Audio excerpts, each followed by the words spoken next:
weather. Here is Chief Meteorologist Chase Jones.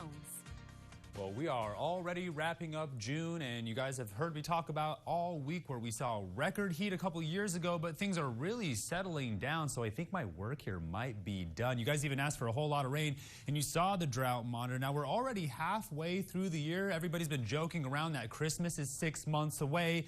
Can we please wait until the 4th of July? We got to get through Griff's birthday first before we start buying more presents. Really keeping my eye on the temperatures over the last 24 hours, and really the past couple weeks as they made their way from those 90s back down into those 70s, then right back up into those 90s. And today's the exact same thing, but it's absolutely perfect because you guys are well within inside the average for this time of the year in the Concho Valley. And I can't believe it's almost the middle of summer. 95 in San Angelo. Everybody else in a combination of mid to lower 90s across the entire area. I'm going to make my way down to the Coleman olive oil and pick some up because I heard it's pretty delicious. 97 in Robert Lee, 94 down there in Junction, 95 over there in Coleman, and 93 over there in Ozona. Looking like 3 if not 4 degrees across the entire Concho Valley. It's going to be an absolute beautiful weekend, so let's make sure we're all getting enough rest for the 4th of July. Now, dew points are in those 50s while humidity indices are in those 30s still. But by this weekend, definitely get out there because it's going to be the show and shine for those drag boats. And make sure you take some good selfies out there because I want to get a good idea of those lake levels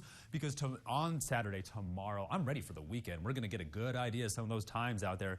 2 years ago, it was just way too hot to get any good heats, but there was definitely some strong heat. Now, everybody has their eye on this high pressure across the entire eastern side of the United States still as it produces record heat right behind it. Everything's going to fall right back inside the average, and it might make its way into the Concho Valley. Now, upper level pattern finally showing us that weak gradient across the southern United States where everybody else is pretty dealing with pretty much their own version of weather. I've been mixing up my words all week because it's pretty dynamic, and when Steven gets into the Storm Team Weather Center, that's where the real weather goes down. I've been keeping my eye on this alley of moisture throughout the last couple days, trying to get a good idea of what's going on in the upper levels. Now, you saw how loose the gradient is across the entire southern United States. That lets me know that high pressure is over us, where low pressure is trying to weaken from the east. You can see the circulation trying to organize, where we're seeing the exact opposite air mass off the west coast where all that dry air is continuously fueling this moisture across the Great Plains.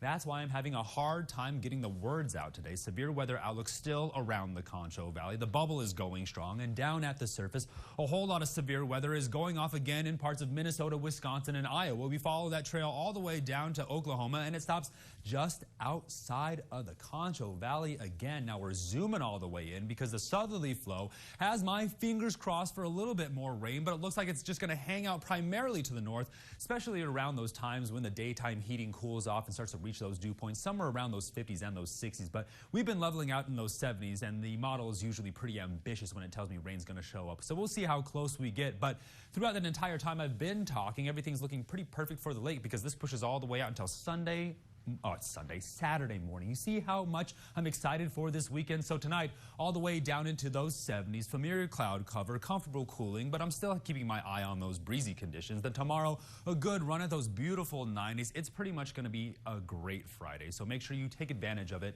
Get out there, buy some fireworks, get stocked up, get a good idea of that 4th of July inventory because the weather's going to be absolutely cooperative. But as we close in on Griff's birthday, take a good look. We're going to drop about 10 degrees into those lower 90s while those rain chances push all the way back for some birthday thunderstorms. Stay tuned. Welcome up to the break. You're watching KSAN News at 5.